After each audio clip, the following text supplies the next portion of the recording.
வணக்கம். விஎஸ் ஜோதிடம். இந்த ஜோதிட சேனலில் ரிஷபராசி கார்த்திகை நட்சத்திர சனி பயிற்சி பலன்கள் 2026.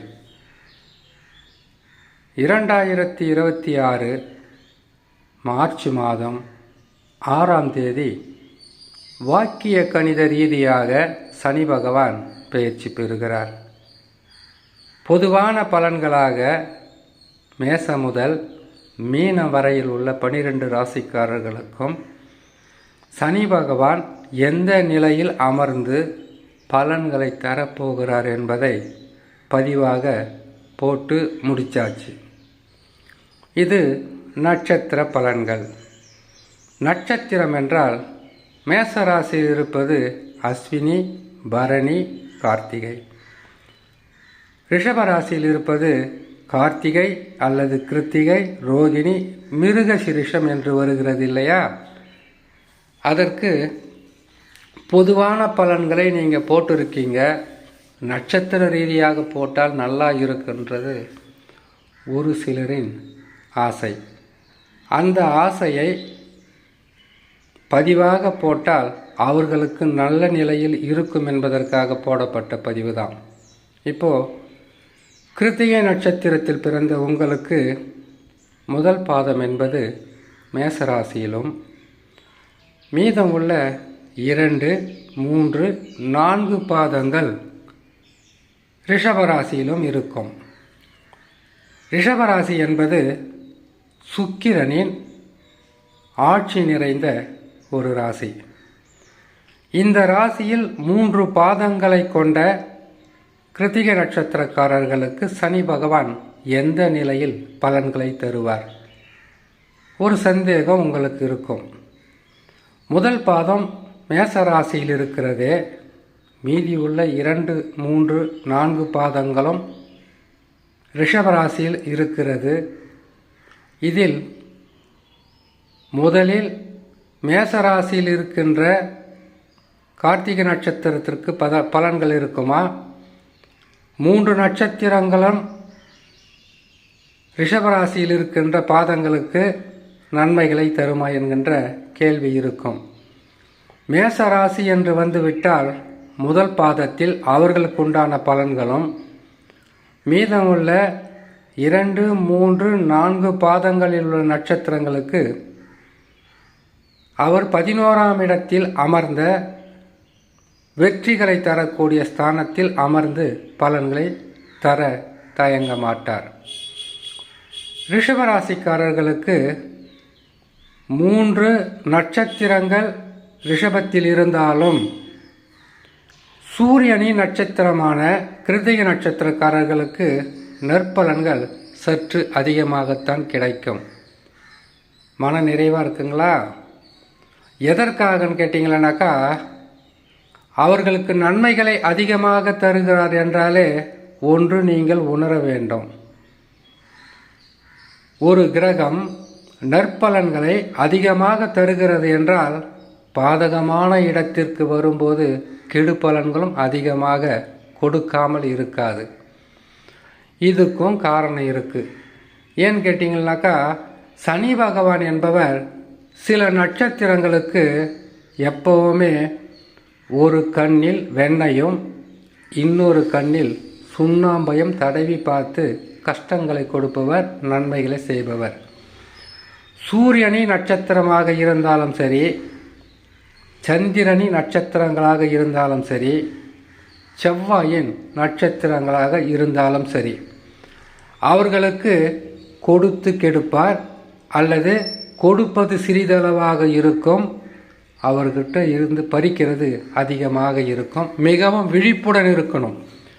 இப்போ உங்களுக்கு சூரியனின் நட்சத்திரம்னா எந்தெந்த நட்சத்திரம் அப்படின்ற ஒரு கேள்வி இருக்கும். சந்திரன் நட்சத்திரம்னா அது எப்படி இருக்கும், அது எந்தெந்த நட்சத்திரன்ற கேள்வி இருக்கும்.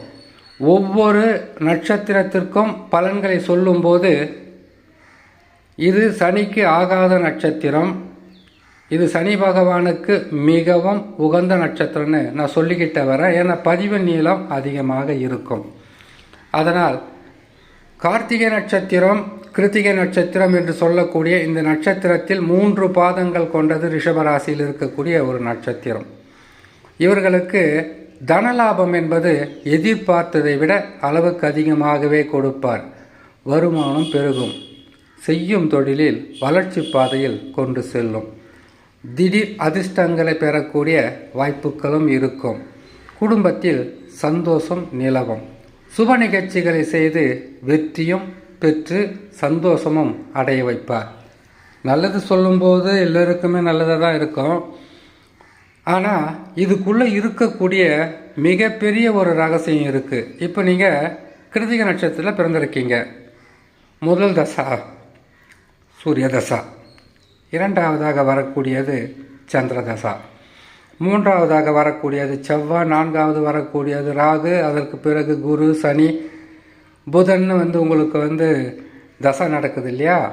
இப்போ என்ன தசா நடக்குதுன்னு பாருங்கள். தசா சரியில்லாமல் இருந்தால் பலன்கள் நல்ல நிலையில் இருக்காதா? யார் சொன்னது?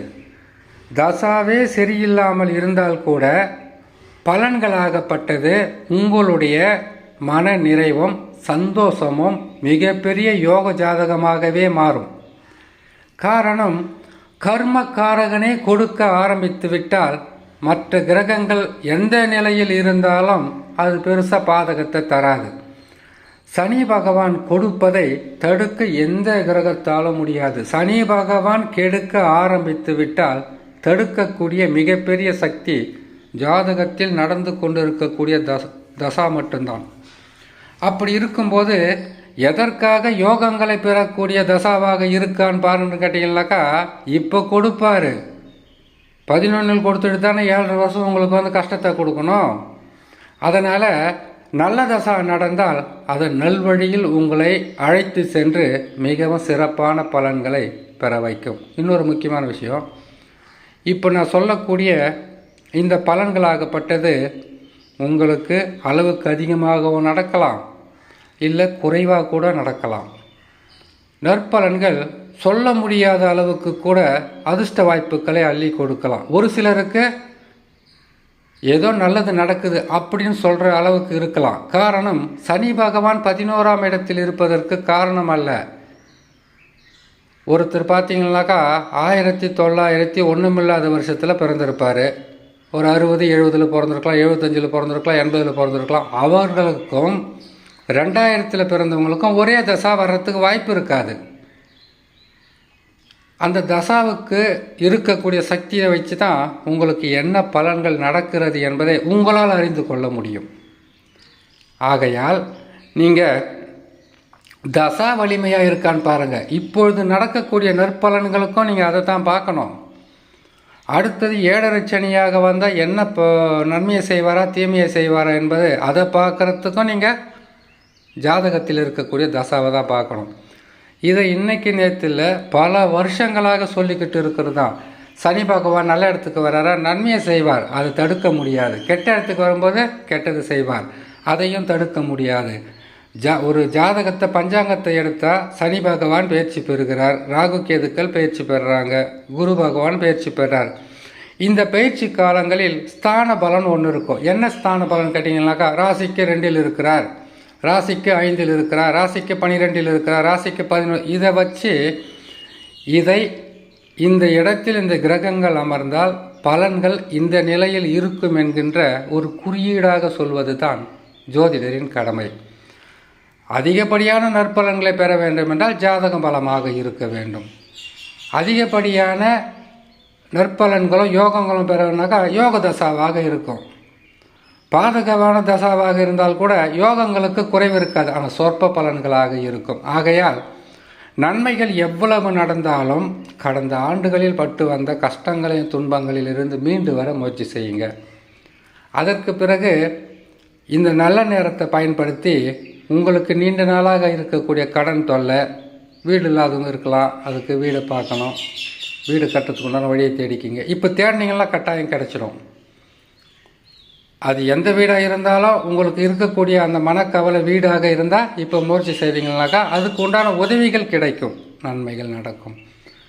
இல்லை நல்ல வேலை தொடங்கினாக்கா இப்போ ஆரம்பிங்க, நல்ல வேலை கிடைக்கும், அந்த வேலையை கை நிறைய சம்பாதிக்கலாம். திருமண தடையா, இந்த நேரத்தில் முயற்சி செய்யுங்க, திருமண தடை விலகி திருமணம் நடக்கும். ஒருவேளை சனி பகவான் 11ஆம் இடத்திலிருந்தோ உங்களுக்கு பெரிய அளவில் வெற்றியும் யோகமும் நற்பலன் நடக்கலைனாக்கா பலன் சொல்லக்கூடிய ஜோதிடர் மீது கஷ்டங்களாக இருக்காது, உங்களுடைய சொந்த ஜாதகம் சரியில்லாமல் இருக்கும். சனி பகவான் 11ஆம் இடத்திலிருந்து கொடுப்பார். 12ஆம் இடம் ஜென்மராசி, 2ஆம் இடம் 7.5 வருஷம் கஷ்டத்தை கொடுப்பார். ஆகையால் மிகவும் கவனமாக இந்த காலத்தை பயன்படுத்தினால் அடுத்து 7.5 வருஷத்துக்கு நீங்கள் கஷ்டப்படாமலே இருக்கலாம் இல்லையா. முதல்ல ஜாதகத்தில் இருக்கக்கூடிய தசாவை பார்த்தீங்கன்னா எவ்வளவு யோகம் என்பதை நீங்கள் அறிந்து கொள்ளலாம் என்று சொல்லி இன்னொரு நல்ல பதிவில் உங்களை நான் சந்திக்கிறேன். நன்றி, வணக்கம்.